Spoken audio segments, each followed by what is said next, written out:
start. Om, Om, Om, Om Sahana Vavatu Sahano Bhunaktu Sahaviryam Karvavahai Tejasvinavadhitamastu ma vidvishavahai. Om Shanti Shanti Shanti.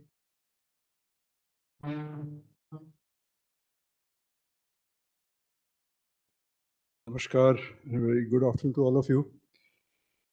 We're very grateful to Gurumurthy ji, who has today going to talk on Operation Sindoor. He doesn't need any introduction. He has addressed you on this platform several times on a range of issues. He regularly speaks on issues of economy, foreign policy, civilization and culture. And today we are going to hear him on Op Sindur. Of course, Op Sindur has caught the nation's imagination like no issue. Day in, day out, I think we are discussing this, and in fact, in some sense, internalizing what has happened in the last few weeks. And this is going to live with us for a very long time, because you see, it is that critical turning point in the nation's history. And everybody has a view. I think all of you have been living through this period, and still we are living through this period. So it's great to listen to Gurumurthy ji on this very important subject. And I want to thank him for that. We have been discussing within the VIF the different dimensions of Ops Sindoor, but this is the first time that we are having a public discussion, and this is being initiated by Gurumurthy ji. Of course, a few aspects which are very clear now to all of us, and the entire nation agrees on that, that today we are in a new paradigm of national security. A new national security doctrine has been enunciated. There are several aspects to it, like responding to terrorism, etc. But I think one of the most important aspects is calling the nuclear bluff in our response, which had held us back for a long time. We also saw that the military and the political leadership was in sync with each other. They were on the same page, and that was very clearly evident in the development since the Pahalgam terror attack and during the Op Sindoor itself. It's also clear that this was a very unusual and unique war that we fought. It was the first high-tech war, what we talk about in the context of revolution in military affairs. And I think this of a war that we fought. And this was fought in the backdrop of new technologies, battlefield transparency, standoff weapons, network-centric warfare. And we also, while fighting this war, there was this great control or calibration over the escalation ladder, which is also a very important aspect of this conflict. And the experiment of jointness and integration in the armed forces, which started some years ago, which we have been discussing for a very long time, I think it has begun to show the results. And this has passed its first test very nicely. Now, of course, we are in new normal, and we have to prepare ourselves for this. So whether it is the diplomatic aspects, or it is the aspect of public diplomacy, narratives, or military preparedness, I think there are many aspects that we have to sustain the momentum that has been built. And it has, I think, last, from my side, It has also established and highlighted the urgent need for Atmanirbharta. General Vij is here, and you have seen his book, Alone in the Ring, and I have started quoting that title, that in this world, we are alone and we are alone in the ring. So we can have lots of, our engagements, particularly diplomatically, etc. So this reliance on engagements or on strategic partnerships, etc., they will only serve a limited purpose. But essentially, you are alone in the ring.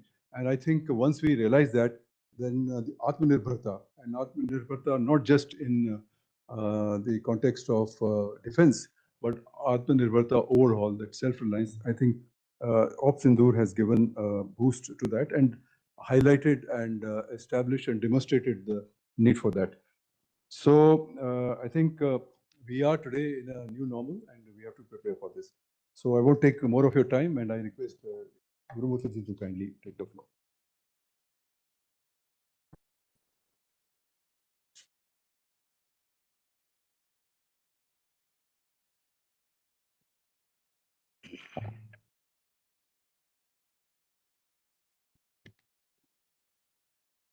Thank you, Arvindji. Good evening to all. Some couple of weeks back, or maybe more, I wrote 2 articles on Operation Sindoor. And the first of which was titled as Operation Sindoor, a paradigm shift from candle lights to BrahMos. How this paradigm shift occurred. And of course, in the next part of the article, I had dealt with the kind of preparations that had gone into it. It didn't happen in one day. And seeing this, the governor of Kerala asked me to come and deliver a lecture in the Raj Bhavan in Kerala. I was surprised because not many people, particularly governors, will read 2 articles which ran over almost 4,500 words. You know, Arun Shori and me are old-time journalists. We don't know how to restrict an article in 1,000 words, which is the culture today. So, not many people care to read such long articles, but the governor had read the articles and he was very keen that I came and delivered a lecture. Of course, I had conformed to the discipline that the Rajbhavan requires and delivered the lecture, and that became a huge controversy. How can Gurumurthy be asked to deliver lecture in Rajbhavan? He is no expert on any subject, and also he carries the impression of being an RSS ideologue. And the Chief Minister of Kerala put out a tweet that how can an RSS ideologue be made to speak in Rajbhavan? Then I countered the tweet by saying that RSS has not cared to appoint me as an ideologue. It is only CM Vijayan who has appointed me as the RSS ideologue. This is the way in which discourse is going on in this country. It's very unfortunate. Of course, we are a democratic country. We are a chaotically democratic country. In fact, J.K. Galbraith characterized our country once. Of course, he had very inadequate knowledge of India. He said India is a functioning anarchy. And we used to quote it against us as if it is in our favor. So this is how the public discourse in India has been going on, with the negative content becoming the core of our being. So like that, you know, what happened in Operation Sindoor also. But I decided not to focus only on Operation Sindoor or Pahalgam. You have to have a helicopter view of what is the phenomenon we are dealing with. And so I thought that I would first say what I am going to say. First, we must understand what is Pakistan. Unless we know about Pakistan, which the current generation probably will be hardly aware, we cannot understand Pahalgam. And we cannot understand whether Operation Sindoor is a comma or a full stop. Every time we thought we will have a full stop with Pakistan, Pakistan has turned it into a comma. So, We must first understand Pakistan. I will spend some time on describing Pakistan, which only very few people in India, of course, people like our foreign policy experts know what it is, but it is a closely guarded secret by them. And it is not let into public discourse because it can create complications between two communities here. It has nothing to do with the Indian Muslims, have nothing to do with Pakistan, but we are connecting them, saying if we talk against Pakistan, these people may misunderstand us. This is the contortion, the conflict, the distortion, and even perversion in our national discourse. So I would talk about Pakistan. Second is India is a contrast. It is not only a contrast, it has always decided to misjudge Pakistan. It is not that it accidentally misjudged Pakistan. It would decide to misjudge Pakistan if there is an opportunity even today. That's the second point. The third point is how Operation Sindoor is a paradigm shift. As I said, from the candlelights procession which we took when Bombay was being burnt for 48 hours on television, to the ignominy of the entire country and the army. We were taking candlelights, calling for peace. And from that onwards, see the shift. It is BrahMos. That was the response. From candle lights to BrahMos, how the response shifted and how it happened and what were the preparations that went into it. Unless we see it, we cannot see Operation Sindoor as a standalone proposition. Next, there is a 10-year, there are 6 very important prop-ups without which we could never have undertaken such a project as we did in Operation Sindoor, which I will explain in detail. It is all assisted by Pakistan's fall also as a country. Many of us may not be aware that in 1960, the GDP of Pakistan and India was equal. Today we are 10 times ahead. And of course, in many other ways. They have gone to IMF for the 20th time, begging for loan. The Pakistan Prime Minister himself said that our allies do not want to see us with begging bowls. They want us to be a developed nation. Of course, everybody knows it. But you can't make a developed nation with Lashkar Taiba. This is the message that Pakistanis have to be given. And nobody else can do it except India. Everybody will use Pakistan as a private army, which they did. We all knew in 1980s it happened. Pakistan became virtually a private army for America. So only India can do it, and we have to strategize to do it. It is in our interest to do it. It is in the interest of Pakistanis to do it. It is in the interest of the regional peace and harmony to do it, and only India can do it. And the next is what message this war has delivered. The most important message is that Israel was always known as the terror buster. But Israel's attack was always against countries which did not have nuclear weapons. So it is not that we called the bluff of nuclear weapons without undergoing a threat of use by a mad country which is determined to hate us. It is not that Pakistan wants to have a peaceful relationship with India and it has an atom bomb to show we will hit you if you hit. There is a DNA. That's what I will explain. Finally, what is the takeaways from this? On which there are differences, the narrative is not there. Factual takeaways can never be taken away by narratives. Narratives are a short-term affair. Pakistan has been narrating to its own people and to its allies that it won the 1947 war, that it won the 1965 war, 71 war, 99 war. Their textbooks have been written on this basis. Their diplomatic corps has been presenting it to the whole world. But that does not make Pakistan a victor. Narratives can never change the facts except for a short-term basis. So that's how I think those who think we are lost to the narrative. Okay, we lost narrative because we can't tell lies as well as they can tell. That other day, Satish ji said, Pakistan is a good storyteller for the last 70 years. They have specialized in it. They have hundreds of people trained to tell lies. But you can't tell lies. You are a professional country. You are a democratic country. You have a professional foreign policy people. You have an elected government, you have an opposition to be answered, an anarchic media. You cannot set the narrative like Pakistan does.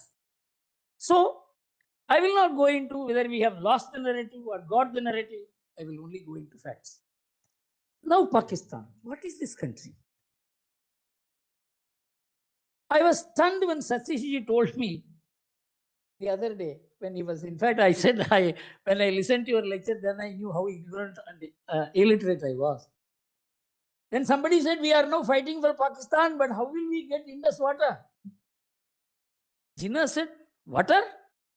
I would rather have a Pakistan as a desert than a Pakistan fertilized by water from Hindus. This is how the DNA of Pakistan started. We must face facts as they are. And in 1946, you know, you're all talking about terror. In 1946, the Direct Action Day was a call for open terror. Not only open terror, the Bangladesh government website, I don't know whether it exists or not.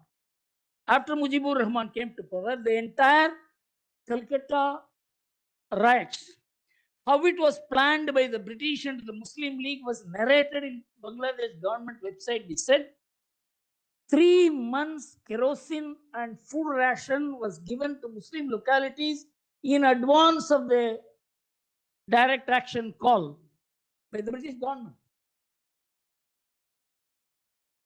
So we must understand Pakistan did not come into being as a political entity. There was a theological drive. We are basically philosophy. There is a difference between philosophy and theology or ideology. It is not any philosopher mentioned this difference. I was surprised that in the year 2006, in a private chat with the media people, it is Bill Clinton who said that the world is being taken over by ideology, which says the other side is always wrong and I am always right. We need philosophy. It says I am right, maybe you are also right, and that is what will save the world. This has been this country. We never asserted even our way of worship is right, or our food is right, or our dress is right. He said maybe your way is also right. That's how this country has existed, will continue to exist, and that is how this country has the potential to become the model of the world. Pakistan denied this diversity. Pakistan was created in denial of this diversity, and everything happened in 1937. Many people do not know Pakistan was created not in 1947, but in 1937. The All India Sharia Act was passed. The title of the act is a stunning revelation. You can go and get it in Google and read that this Sharia Act is being passed on the demand made by the All India Muslim League leader Muhammad Ali Jinnah. Is it a justification to pass a law to divide the Hindus and Muslims? Until then, there are 15 states ruled by both Hindus and Muslim kings. I'm not talking about the British India, where there was all the traditional laws were allowed to be followed. If the Muslims followed Hindu traditional law, they were allowed to be followed. The British government did not interfere with it till 1937. But in the rest of India, ruled by Nawabs and the Hindu kings, laws were passed that in respect of property matters, Muslims will be governed by the traditional Hindu law. This was the position till 1937. That was reversed because British government had decided to create Pakistan in 1937. Only after that assurance, Jinnah came to India. And Jinnah called for partition in 1940. And in 1947, it happened. It's all completely a pre-enacted drama. And that brought Pakistan into existence. And Pakistan came into existence. Okay, it has become a different country. We are a different country. But it wouldn't look at India that way. How it regarded India? It got arrested in history. India has forgotten history and moved ahead. For us, Pakistan is not a factor. But for Pakistan, India is the only factor. With the result, arrested by history, they wanted to continue this. Kashmir is the unfinished agenda of partition. We have forgotten partition. For them, partition continues. And that is how they began working on it. And the Western countries, quite foolishly, with the idea of containing a threatening socialist India, they supported Pakistan and became the spoiled child of the Cold War. They got so much money. And I'm going to tell you how that money is reflected in Pakistan government army's wealth, which I will relate later, about which there are researches. And what is, now look at Pakistan. Born in Muslim League hate of the Hindus in 1946, it was never a political division. It was a hateful religious division. We must understand that, otherwise we cannot understand the origin of the hate that Pakistan has for India. We can never, unless you go into it, remember it. Then, what is Pakistan's nationalism? It's not me who is saying it. Christophe Zefferlo is a French author. He has written, Pakistan's nationalism is only anti-India. If India is not there, Pakistan will not exist. It's not only that. It is Syed Wali Raza Nazar, is a Tufts University scholar. He wrote a book as to how Pakistan survives only by hating India, hating Hindus. So you must understand the structure of the Pakistan's DNA can never accept India. Unless we understand this, we are fools. So the peace with Pakistan, we may shake hands with Pakistan. Everybody attempted it. Jawaharlal Nehru attempted it. Lal Bahadur Shastri attempted it. Who didn't attempt it? Vajpayee attempted it. Even Modi attempted it. All of them were fooled by Pakistan. I'll go into it later. So, anti-India is a pseudonym for anti-Hindu.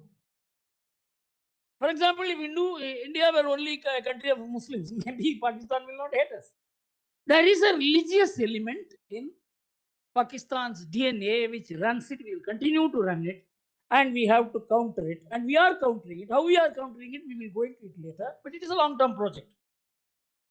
Pakistan continues the Turk-Mughal tradition. Many people do not know, between 1947 and 1971, they could not frame a constitution. We had framed the constitution, moved ahead in 1950. They could not even put together a constituent assembly. They had a constituent assembly of which the chairman was one Mandal. And he ran away from Pakistan and he became a refugee in India. And in 1958, they put together some kind of constitution. When the constitution was announced, they sacked the Constituent Assembly, and Ayub Khan helped in the sacking of the Constituent Assembly. And within 30 days, the person who was made the president who sacked it, he was sacked by Ayub Khan and he captured power. It was there till 1971, the army was ruling. And in 1971, after this war, when Pakistan got divided, there was a setback in Pakistan's antipathy to India. That 5-6 years did make a difference. But Zia captured power in 1978, and the first thing he did was to hang the Prime Minister, Bhutto. And from then on, they all participated in the jihadi war in Afghanistan, and Pakistan was turned into a jihadi state in administration, in law, in courts. You know what is the rape law in Pakistan? Kandahar Ahmad, who was the president of Pakistan, his son raped a woman. DNA test proved it. The Pakistan Supreme Court held DNA test may prove it, but according to Sharia, 4 eyewitnesses are required for rape. Since there are no 4 eyewitnesses, it is not a rape. This is Pakistan. Do we know it? This is the law in Pakistan. It's not a civilized nation. It can never become a civilized nation. It will never be allowed to become a civilized nation by the army, by the clergy. So this is not what we perceive as Pakistan. Here the secularists and our modernists, they may say, no, there are decent elements in Pakistan. Yes, there are decent elements everywhere. But one decent element in 1,000 is different from one indecent element in 1,000. How many indecent elements are there is the issue, and we have always been foolish in misjudging Pakistan. So the Jihadi Pakistan was born in 1980. They started the Jihadi war in 1989. When virtually we lost Kashmir, we had to recover Kashmir. I was very closely associated with the Prime Minister at the time. On the 2nd of December 1989, BP Singh was sworn in as the Prime Minister. And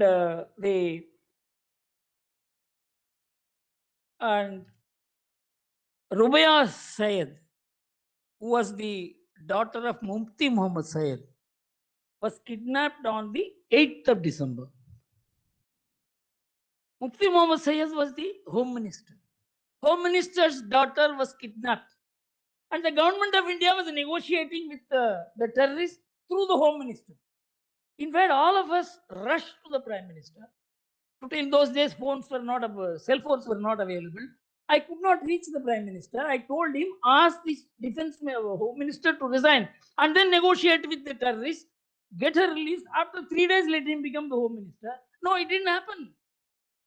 The Home Minister negotiated and got the daughter released by releasing dozens of terrorists. This was Pakistan controlled Kashmir, which we were dealing with at that time. 1989, you see, in 2024, when Pahalgam terror attack takes place, it is the Pakistanis who shout against terror. Kashmiris rise up as one. Has it ever happened? We are talking about the delivery in terms of what happened in Operation Sindoor. See the shift. So, this Pakistan DNA has produced an army which has begun owning Pakistan. In diplomatic circles, it is said every country has an army. In Pakistan, the army has a country. It is absolutely true. It is not only in the political sense, it is not only the military sense. Pakistan was ruled by the army between 1958 to 1971, 13 years. 77 to 88, 11 years. 99 to 2008, 10 years. 34 years they directly ruled. The rest of the period they indirectly ruled. Everyone knows Pakistan, nothing happens without the Pakistan army nodding. So it is a country which is owned by an army. It is not in the political sense only. Many of us may recall in 1999, when the Kargil war started, the one man who did not know the war had been started was the Pakistan Prime Minister, Musharraf. It all came on television. So what is Pakistan Army? Pakistan's Army Incorporated was an article which was written on 11th October 2001 by Bloomsburg. It wrote that Pakistan Army has a foundation which is called the Fauji Foundation. It is not one of those foundations which invests its thing in government securities or anything. It owns companies. It owns tens and tens of companies, cement, steel, power companies. Mention any company. And then Professor Vaidyanathan, of course, who was associated with us, he wrote a beautiful research work. He said that 70% of the market capitalization of Karachi Stock Exchange is represented by the Fauji Foundation companies, shares. It controls the economy, it controls huge amount of money. The market capitalization of Karachi Stock Exchange is $43 billion. 71% of it is $30 billion. $34 billion. This is the amount of money, liquid money Pakistan government army has outside the budget. It has nothing to do with budget. Foreign governments cannot question. They have so much money to fund anti-India, anti-national, or even within their own country, they have the capacity to finance and kill people. And how many people they have killed, you see. In 1951, Liaquat Ali Khan was shot. 79, Bhutto was hanged. In 88, Zia was killed. 2007, Benazir Bhutto was killed. In 2022, Imran was almost killed. He escaped by a hair's breadth. See the psychology. See how they name the missiles. They have only one enemy. There is no second enemy. Abdali, Ghori, Babar, Ghaznavi. They're all the missile names. What is the message you are giving to your own people and to India and to your army? See the Indian names. Agni, Prithvi, Brahmos, Nirbhay, Akash, Astra, Nag, Trishul, Shaurya. Do you see the difference between the two countries? Never mirror yourself as Pakistan. Pakistan is different and will continue to be different. Nobody can change Pakistan. And don't attempt to change Pakistan, attempt to deal with Pakistan. And they fought wars 47, 65, 71, 99. Thousands and thousands, 25,000 soldiers were killed on both sides. And their sides more, definitely. We are a total contrast. We are a democratic country. We had our constitution. And even today, if there is a dislike for Pakistan, it is Pakistan as a state and it is not Pakistan as following a particular religion in this country. So we must understand that our psychology is different and their psychology is different. And we have to deal with that psychology.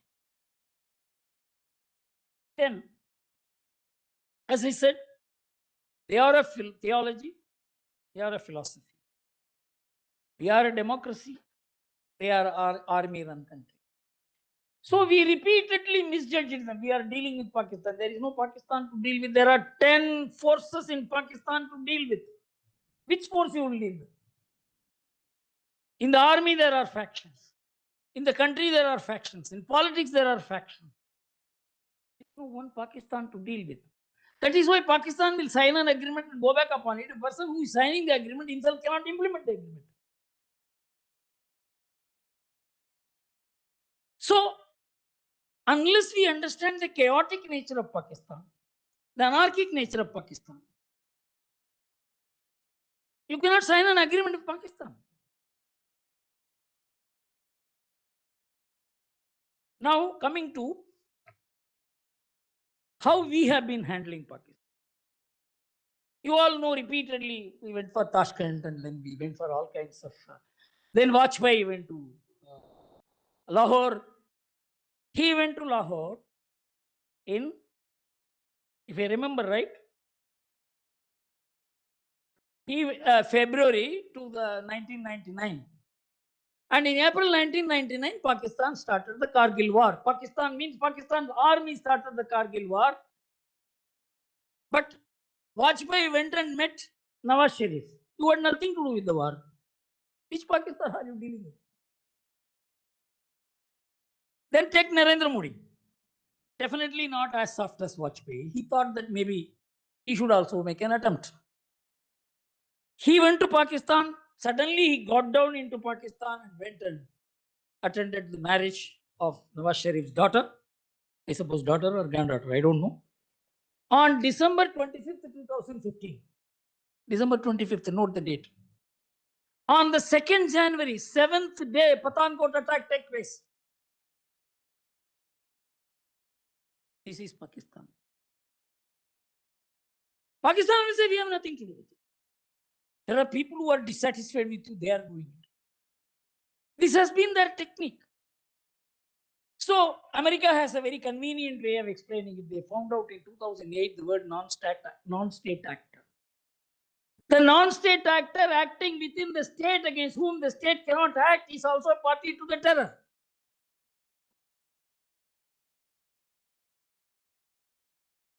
And we have been, now only the Prime Minister said we will not make a distinction between state and non-state actors. Is the first declaration that has come after 2008. Condoleezza Rice came and said non-state actors are doing this. What a dishonesty. And we are buying it. And we certified Pakistan. We went as far as to certify Pakistan that we are not the only victim of terror. Pakistan is also a victim of terror. How much of a misjudgment, a criminal misjudgment of a state which is born in crime, continues to be in crime, promoting crime all over the world. It has its link everywhere. And Osama bin Laden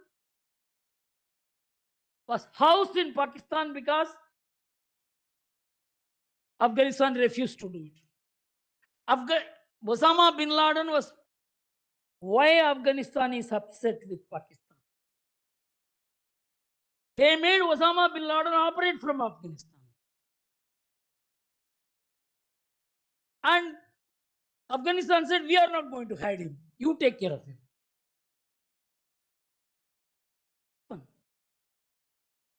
Can there be any distinction between Pakistan and terror? Leave India. If Osama bin Laden is protected by the army of Pakistan, which is known to the whole world, this is the Pakistan you are dealing with. So Modi realized that we can't do this. Probably he was the first prime minister who realized that you cannot have peace with Pakistan. He may not say so. So he began preparing. What the preparation is, I will go into it later. I got it from Pakistan government defense website. What is our preparation? So, 2016 Uri attack, we sent our army to attack inside the crossing the LOC. In 2019 Balkot, we sent our air force to attack inside their territory. Gradually, we were upping the ante against terror. In this situation, this 2019 was perhaps the turning point in the whole approach to Pakistan, which had begun changing in 2015. And what happened in Operation Sindoor? The military preparations for that, because we knew we don't need a warfare where we will have to attack China from within our border. We need a warfare model to attack Pakistan from within our border. This we began preparing when the CDS Mr. Rawat was there. I'm going to quote the Pakistan government's defense website, Pakistan defense site, that first used the word non-contact warfare. Non-contact warfare means you don't contact the border or the country. It says, this is what the Pakistan defense website had to say in July 2020 about how India was claiming on to non-contact warfare. It described the induction of long-range missiles, high-precision smart weapons, unmanned systems, robots, satellites primarily driven by technology and aimed at achieving a quick, decisive victory by promoting the delivery of destructive kinetic energy. It is the defense language. This is called non-contact warfare. This is the Pakistan defense website noticed in 2020. It says, The Pakistani side went on to say the concept has recently gained currency within the Indian strategic community. It added the Balakot strikes and the earlier surgical strikes claimed to India point to a strong desire of gaining psychological ascendancy without suffering casualties, simultaneously avoiding escalation violence. As recently as January 2015, I'm surprised that in 2020 they say as recently as 2015, the Indian Army chief reiterated non-contact warfare is important and a major consideration in the planned restructuring of the Indian Army. This is the Shri Ganesh for Operation Sindoor. Without this, it wouldn't have happened. So, Operation Sindoor preparation, it was a long preparation. Unless you look at it, as I said, from a helicopter perspective, you cannot understand it's not just a military project. It could never be a military project. You cannot cross and hit a country other than Israel and America. No other country has had the guts to cross borders and hit because they don't have the stature for it. It's not that they don't have the need for it. You need the stature, global stature, the leader, the country, the economy. This preparation went on. That's what I'm going to relate to you. Know all this happened. How this transformation candlesticks in Brahmos took place. It's not just a psychic shift. There was a paradigm shift.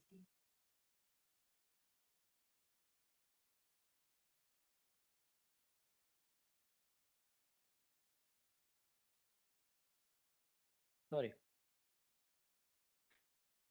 First, from a weak leadership in India, we acquired a strong leadership in 2014.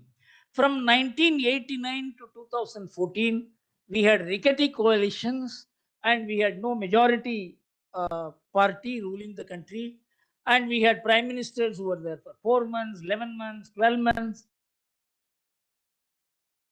This country was a completely destabilized country. And first shift took place in 2014 when we had a strong leader who was backed by a strong majority. Imagine any other government, Devagowda ruling the country. Would we have thought of Operation Sindoor? The people of India must be congratulated for electing a single party government and a leader who deserved it. Second thing is, a prime minister, we must put ourselves in 2014 and see how the world looked at our prime minister. He was regarded as a semi-criminal. He didn't have visa to enter countries. A man who had such great trust deficit with the world. He transformed himself into the most admired leader. Unless you go into the preparation that went into it. Any other person would have thought of appointing a huge PR agency to correct his image. He didn't do it. And he did something different. Extraordinarily different. That's what I'm going to tell you. That he became the most admired leader. The proof is from 2019 till today. The Morning Consult survey of America says he is the most admired leader in the world with the greatest amount of public approval. And in all other countries, all other democratic leaders in 20 countries had such lower approval, not even 50% of the approval that the Prime Minister had in India. Huge paradigm shift. If Narendra Modi's personality, which was a detested, had not been made into the most trustworthy personality, Operation Sindoor could never have happened. Then come to the third point. An inward-looking country had such extensive outreach. Statistics are important to show this. The Prime Minister toured 73 countries in 10 years. He went to Israel, India's outcast. No prime minister visited. He went there. Today, it is India's closest ally. In Operation Sindoor, its technology plays a very important role. Without this shift, Operation Sindoor project would not have been undertaken with the kind of efficiency with which we had undertook it. And he was the first. In fact, yesterday I was talking to the Australian High Commissioner who came here. He said, sir, we consider India as our country with the closest mental alignment, is what he told me. And after 29 years, the Prime Minister went to Pakistan. Before that, only Indira Gandhi had gone there. Such an important country. And with which we can develop so, in fact, all the rare earth minerals which China controls is supplied by Australia. That's a country with which we can develop very close association. Forgotten. Who will go for 30 hours of flight? And see how he travels. As of May 2025, he has visited 41 countries once, 14 countries twice. The UK, Saudi Arabia included 8 countries thrice. Lanka 4 times. 3 countries including Germany and China 5 times. Including China 5 times. Germany 6 times. Japan, Russia, UAE 7 times. France 8 times. And US 10 times. Now you can relate why Morning Consult rates him as the most admired leader in the world. Work has gone into it. I had seen editorials being written. He is a non-resident prime minister. This is the Indian discourse. He built powerful connections with people, regardless of. See, a prime minister visits a country and he meets with people, our own people, thousands and thousands of Indians who are uncared for. Wherever he went, he addressed a rally of 30,000 people, 20,000 people, 50,000 people. They are your ambassadors. They go and talk about you, about your country, about its development, about its leadership, its politics. Who will? They are the unpaid ambassadors for India. He leveraged them. It's a long-term project. Then, if India had been a fragile economy like in 2014, we mean to say you could have taken action today. From a fragile 5, you have become the prime 4. That is how Operation Sindoor becomes possible. And then, as I told you, from traditional warfare, you've gone into non-contact warfare. It's not an easy transition. When you wanted to buy S-400, America, the friend of India at that time, a great friend of India, Trump threatened us with the technological sanctions under Katasa. We stood our ground. He said, we will buy. And we bought. But for S-400, Pakistan could have demolished very large strategic and defense assets of India. We could stop them. How much opposition the Prime Minister faced? Global opposition. And then back in India, when he wanted to buy the Rafale, the whole country rose up and said, this man has taken money. The case went right up to the Supreme Court. If the Supreme Court had not stepped in and stopped this nonsense, we would have had no Rafale. This is what a strong leader could do. A man who was leading a weak coalition, who is a weak leader himself in spite of a strong party, would never have done it. These are all the preparations that went into it. And foreign dependence to Atmanirbharta. When he began talking about defense production by India, Atmanirbharta, people laughed. And even the opposition prime minister said, Make in India can never be a success. This was the atmosphere. Negative atmosphere. The media criticizing. He can't do it. We don't have the technology. I recall in 2001, 2000 when technological sanctions were put on India in 1998, 99, I'm recalling my 2001. I am recalling my conversation with Abdul Kalam. He said, Mr. Gurumurthy, somehow please tell the Prime Minister that the sanctions should continue for another 4 or 5 years. Then only our technology will develop. Otherwise, we will never develop our technology. We have become so idle even in thinking. Leave aside the action. You know, in those 3 years only, 2001, 2000, 2002, 3, 4, India posted the first ever current account surplus, aggregating to $25 billion. Only in those 3 years, ever in its history.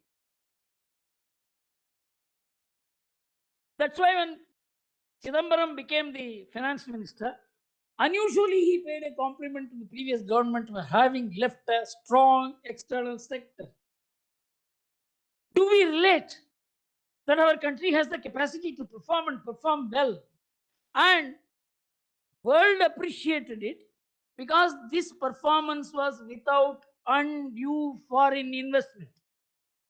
That is why they said India was a domestically driven economy. Domestic consumption, domestic investment, domestic saving. So from foreign dependence, we had about 34% or so our equipment manufactured by our companies. Defense equipment. Today it is 88%.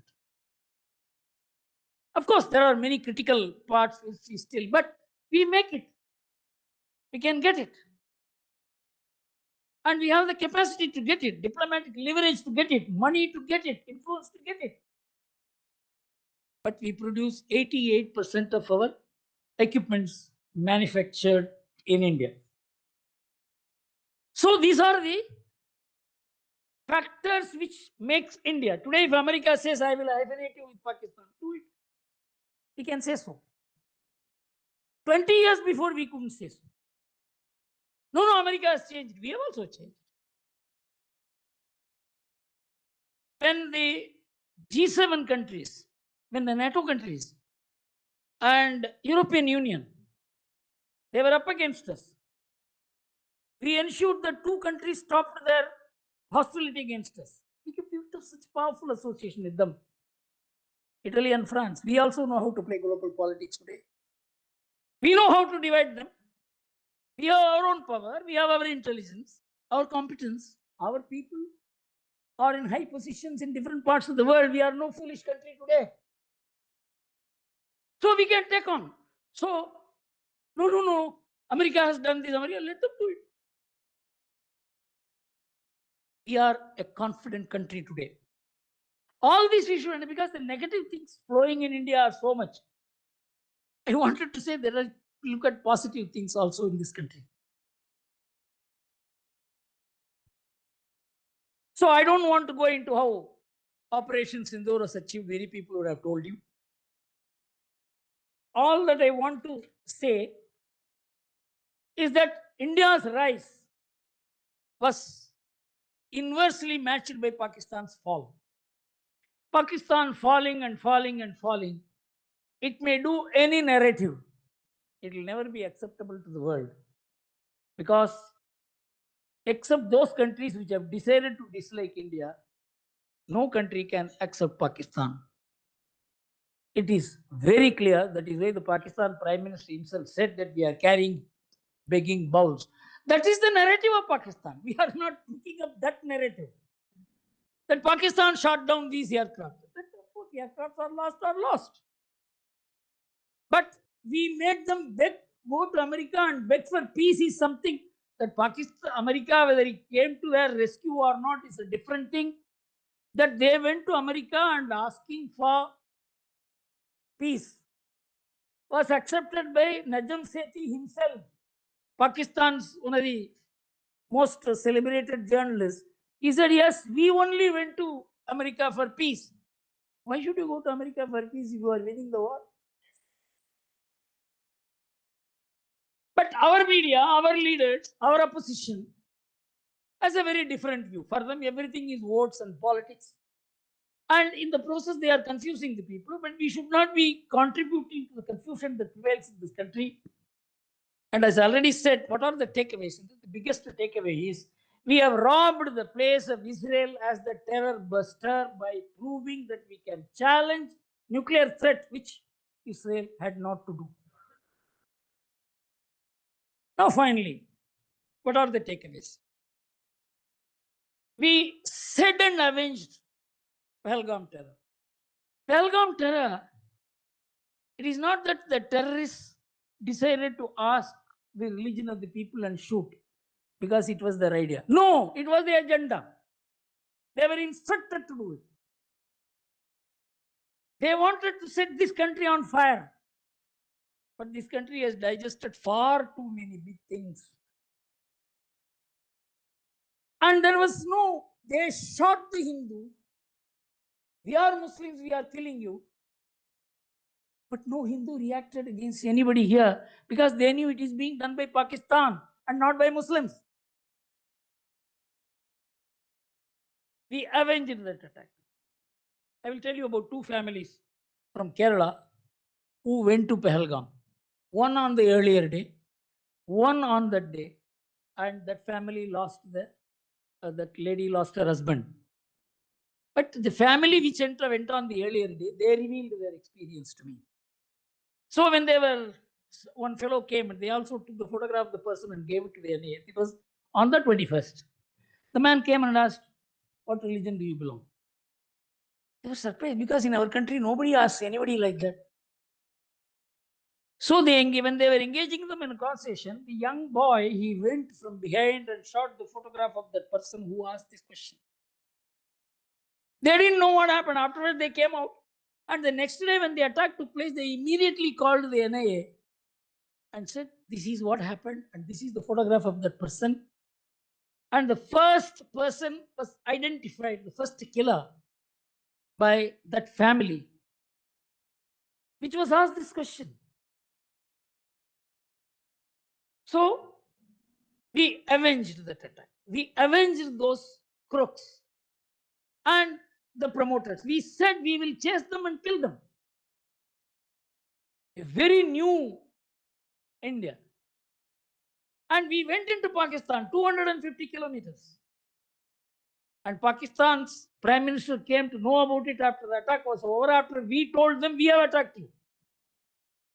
Second,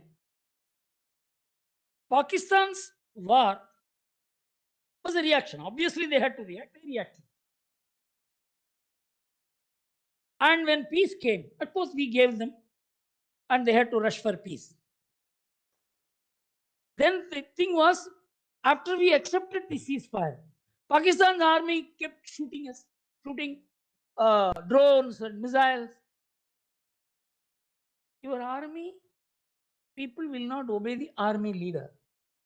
The army leader will not obey the Prime Minister. This is the country you are dealing with. That's why we had to say, yes, Operation Sindoor is still on, because they are on.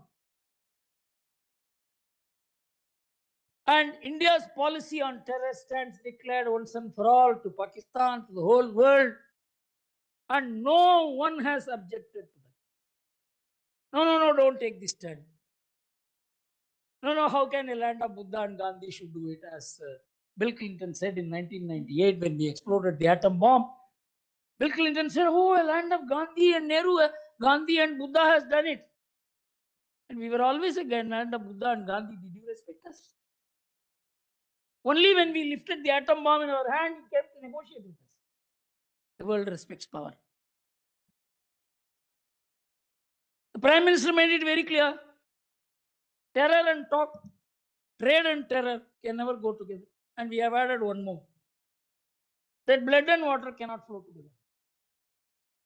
In fact, the girl who met me in Kerala, she said, sir, I have not even told this to my mother because my mother swooned. Blood was flowing from my father's head. And when the Prime Minister said that blood and water cannot flow together, sir, my mind immediately recalled how blood was flowing from my father's head. And I videographed what she said. She said, "Sir, please communicate it to the Prime Minister." And I sent the video to the Prime Minister. It's not for propaganda, it is for understanding how people who were affected. Prime Minister, how can you say it is Operation Sindoor? How can it is a civilizational attack and we have responded civilizationally. It is not a military attack. It's an attack on our civilization. In our country, everything will be negatively viewed, and negative viewing is democratic dissent. Very wrong approach to deal with a country like Pakistan, which has nothing to do with democracy, nothing to do with freedom. It has everything to do only with hating India, which is its nationalism, not according to us. And then Prime Minister said very clearly, talk only POK, nothing else. Open declarations. These are things, policy declarations, which would not have happened but for Pahalgam.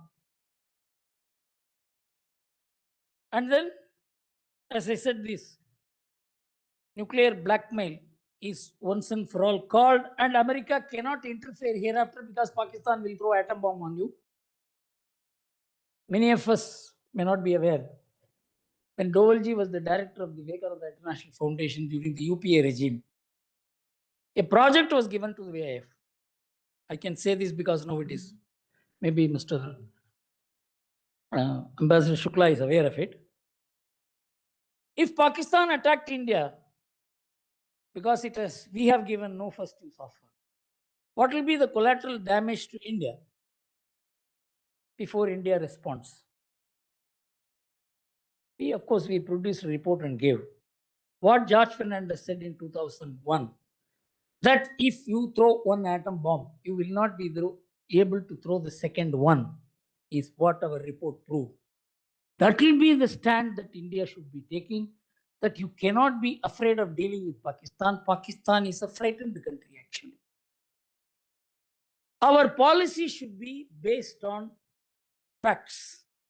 Don't go by narrative. These are what all I said is a fact. Narratives are lies, mostly.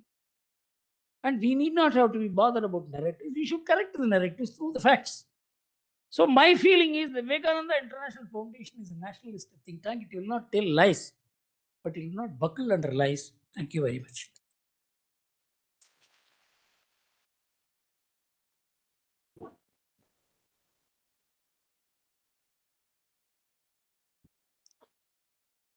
Thank you, Gurumurthy ji. I think that was a fascinating talk as usual. And you gave a very unique perspective to understanding of Sindur, starting with Pakistan's DNA and also how preparation for Op Sindur were in the making for a very long time, and what Op Sindur, what are the main takeaways. So I'll open this now for the discussion. Yeah.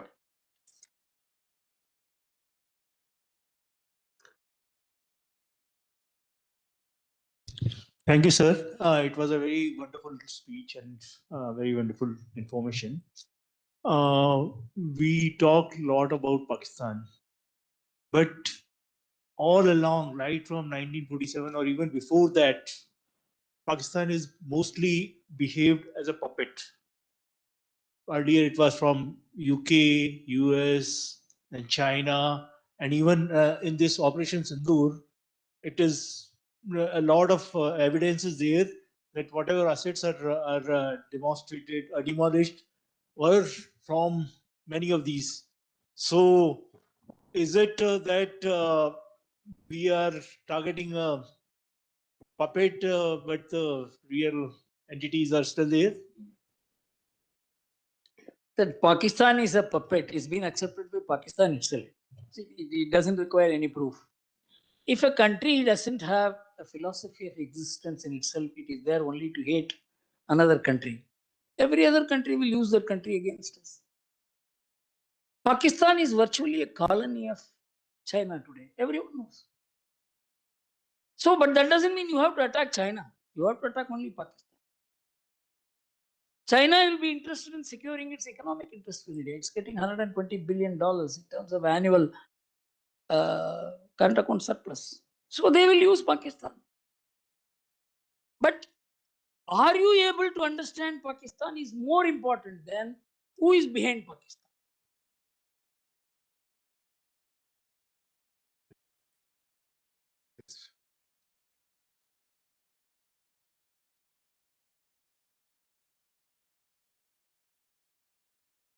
So thank you for that enlightening speech, very informational. So my question was, if you look at a geopolitical scale, there's a few countries that support Pakistan: Turkey, China, Azerbaijan.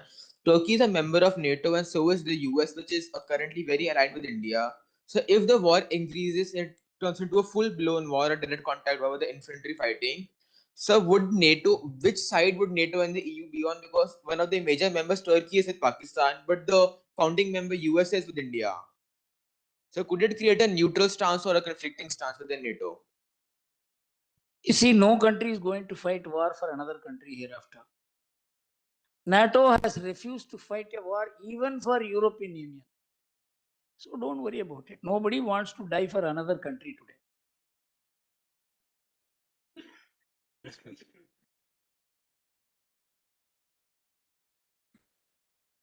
Good evening. Thank you so much, Mr. Gurumurthy. It was a very enlightening speech, like always. I think more so because it is in personal presence. I'll come direct to the point. We've spoken a lot about Operation Sindur from a larger perspective that you named the helicopter view. How would you look at the inside India? What are the implications of Operation Sindur within India? Because we also have a lot of judges. Sir, I think we should go by establishing what actually happened. And I think by and large, 70-80% of the information that has come out, maybe even more, have been very positive.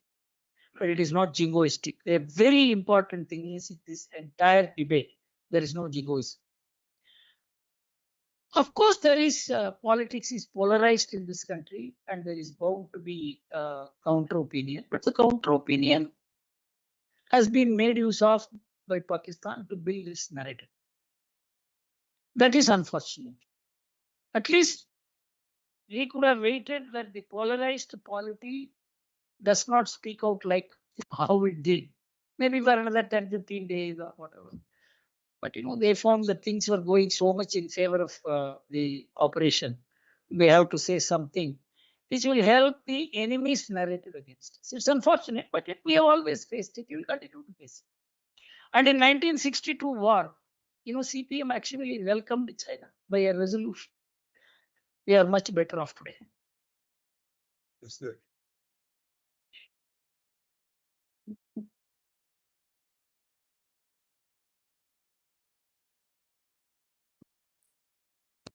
So if all intel points that nuclear attack from Pakistan is imminent, it's unstoppable, would India break its NFU doctrine? That has already been implied by the Prime Minister if you read his speech carefully.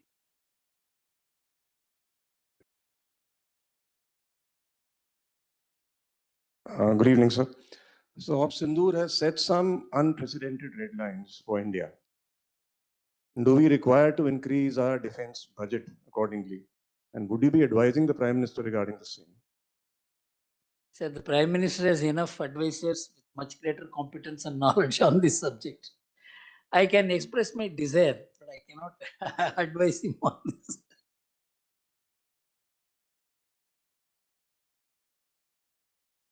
Thank you for very enlightening speech, sir. Commander Seni here. Sir, my question is that, okay, what has happened and your view was given. But issue is that Pakistan financial state was bad, but now the shoring up coming up from IMF, from World Bank, and also from Crypto Council, which Trump personally getting involved into it. How do you foresee the changes which will bring into it? I will deal with it in parts. So far as IMF and World Bank are concerned, the money that they are giving will not last for Pakistan even 6 months. Pakistan's foreign exchange reserve, after they have got the money from IMF, is $7 billion. Your foreign exchange reserve is almost touching $700 billion. So you don't look at Pakistan in isolation. You have to compare it with its only adversary. Second, so far as the crypto is concerned, Trump is the gainer, not Pakistan.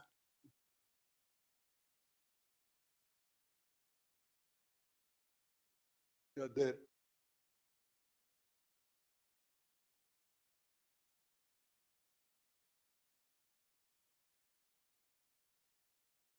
Sir, Vanakkam, sir. Did we rightly fought the narrative warfare? Because on one side, Pakistan has been celebrating the victory, which for we have attacked their bases and nuclear bases as well.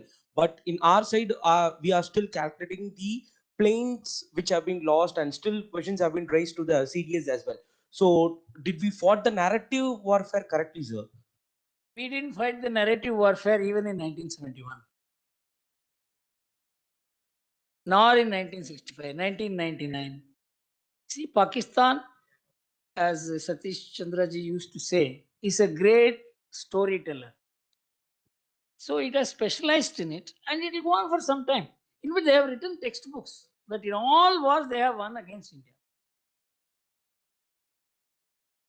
That is the Pakistan you are dealing with. We must understand that is the Pakistan you are dealing with. But narratives can never fail the facts or performance.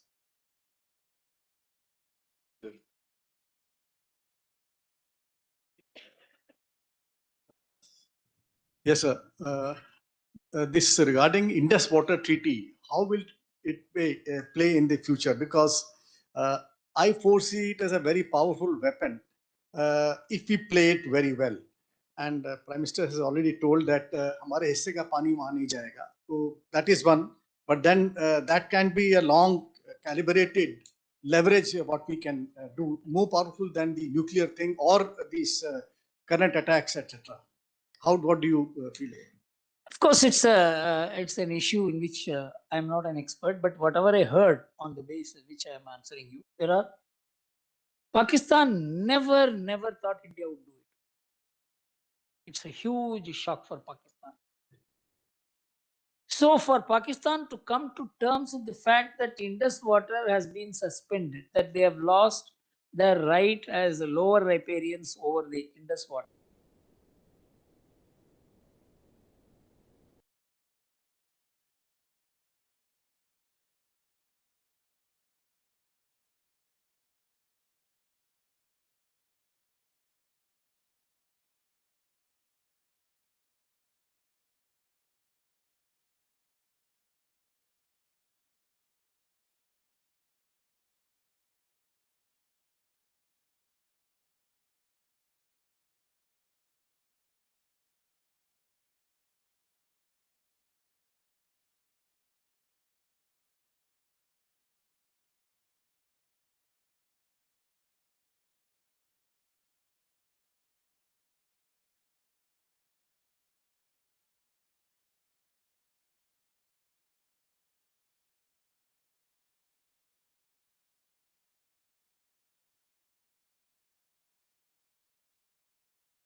Narratives. Though I agree we cannot control what our neighboring country is saying. Actually, we should not be bothered about what kind of story they are telling, whether they are always telling that how Pakistan won all the wars or what their media is showing. But I think definitely we must something because I read a similar book where it was written how India lost all its wars. So we cannot control Pakistan, what they're doing, what the media is doing, but definitely, if not bettering them in the storytelling, but we must devise some means so that we can control some of the narratives within our country, so that we don't write books like how India lost all its wars. So that much we need to do something so that that narrative do not continue here and after. So I entirely agree with you. I only want to know what is the we. If it is only the government, it is wrong. It is the nation.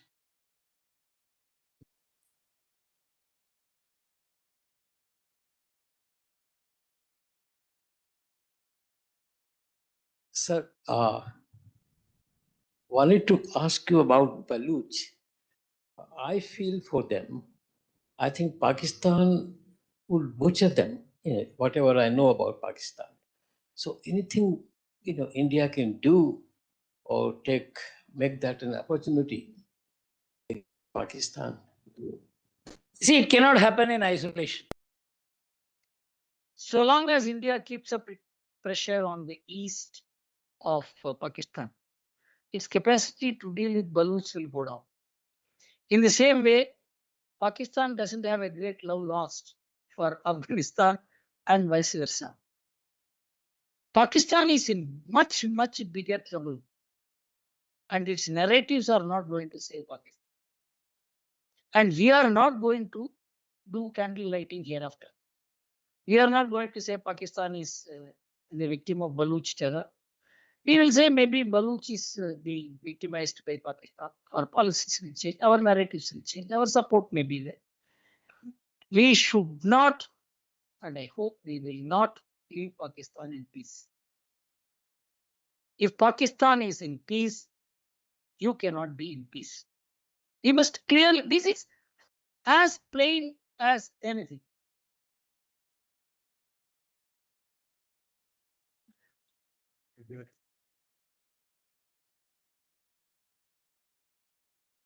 So has Operation Sindoor proved the irrelevance of UNO? I don't think anyone bothered about the relevance of UNO for the last 3 decades. UNO could do nothing in such a huge war as Ukraine war, which has been going on now for. No, it is. UN has given license to Israel. Vanakkam. If Pakistan were to break up in 4 parts, is that good for India or bad for India? You see, Pakistan was never one country. If you look at the history of partition, the West Pakistan did not want Pakistan. It is only East Pakistan which created Pakistan.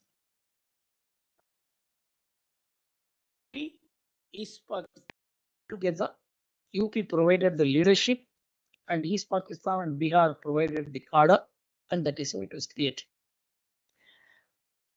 So the leadership went to Pakistan, West Pakistan, and West Pakistan robbed East Pakistan. It had 55% population and 21% budget allocation. They wanted to destroy the Bengali land. You understand? I don't know. This Mughal tradition continues. That is why they cannot have a government, they cannot have a leader, they will kill the presidents. You see, it's not a very normal affair. It's an abnormal country. Unless you apply the standards of 15th and 16th and 14th centuries, you cannot understand Pakistan by the 21st century norms. Pakistan will never be one country, but for the fact the West wanted it to be one country. And it is one country because of one army, and that army is a Punjabi army. So anything can happen. Good evening, sir. Just wanted to ask you, like the Prime Minister said that this is our new normal. And you also mentioned that we've shifted from candlelight to BrahMos. That's our way of forward.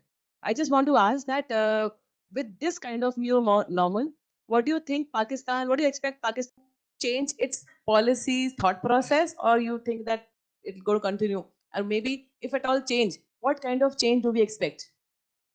I never considered ever in my life that Pakistan had a thought process. Its thought process was only to hate India. It will do anything to finish India. Is it a thought process? This is a DNA fault. It can never change. It has to be weakened. The only way to deal with Pakistan is to deal with all Muslim nations to isolate Pakistan. And the greatest effort is going on in that respect, and we are not less successful. The way we have handled the Muslim countries today, how many Muslim countries have stood up for Pakistan, except OIC, that valueless resolution? Nobody is bothered about it. It's a big success. So we have got to ensure that this brand of Islam which Pakistan is practicing is bad for Muslim countries. Mohammed bin Salman thinks, having exported terrorist ideas outside, he now thinks that those ideas should be dispelled everywhere in the world. These are all big changes which have taken place in the last 15, 20 years. We have to pursue a huge amount of intellectual and diplomatic mission to isolate. Of course, Western countries will make use of Pakistan. So don't bother about the Western countries. We must focus on Muslim nations to isolate Pakistan. That is the best way to deal with Pakistan. Okay, I think we are now running to the close. Okay, one last question we'll take here.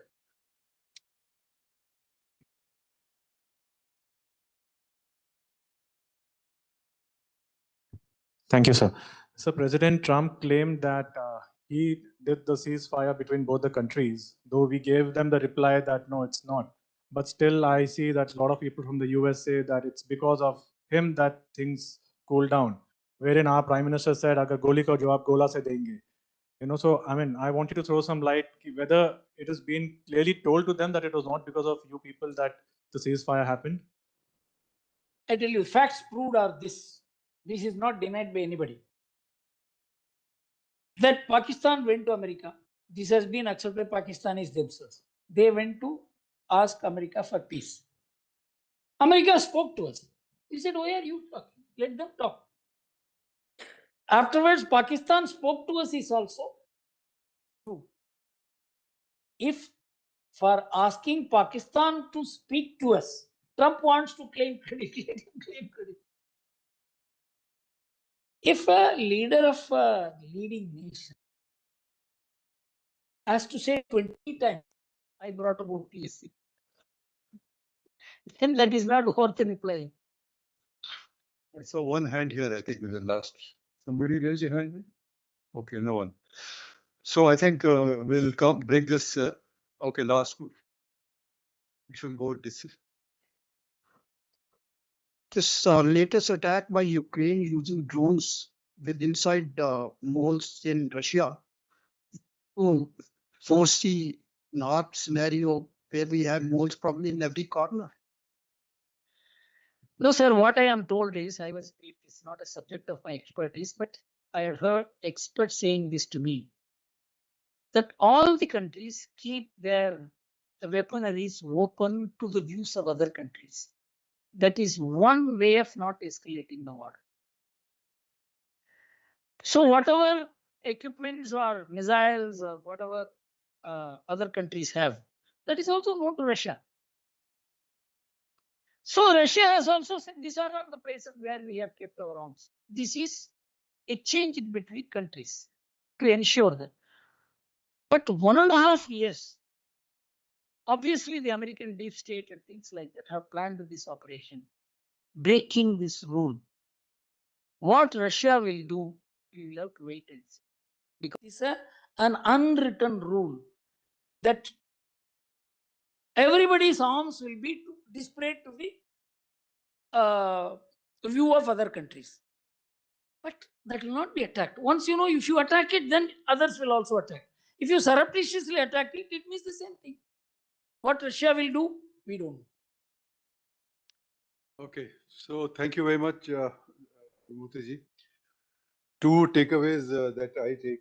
One is, I think your is very brought out very clearly that we need to study Pakistan. Despite the fact that we have been living with this menace for such a long time, but how much of this being studied and the deep understanding about Pakistan, its DNA, etc. In fact, a lot of what you said, I'm reminded of Satish Chandraji's time and again advice to us in various other things that Pakistan का DNA जो है ना, उसको अगर आप समझ लोगे तब आपकी पाकिस्तान में clarity आएगी. So I think today a lot of clarity has come about what Pakistan is. And the second takeaway is a lot of people ask us, we discuss, what is government of India's Pakistan policy? And the confusion that has been there, I think is brought out very clearly.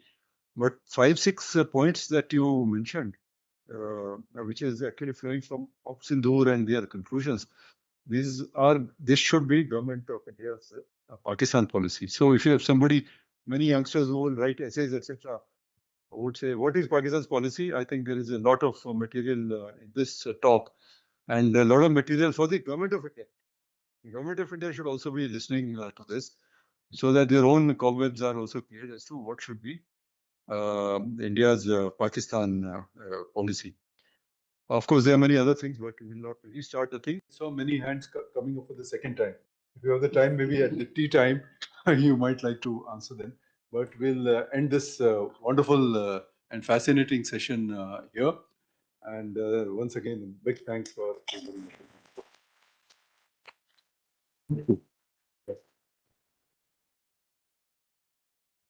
सर्वे भवन्तु सुखिनः, सर्वे सन्तु निरामयाः, सर्वे भद्राणि पश्यन्तु, मा कश्चित् दुःखभाग् भवेत्. ॐ शान्ति शान्ति शान्तिः.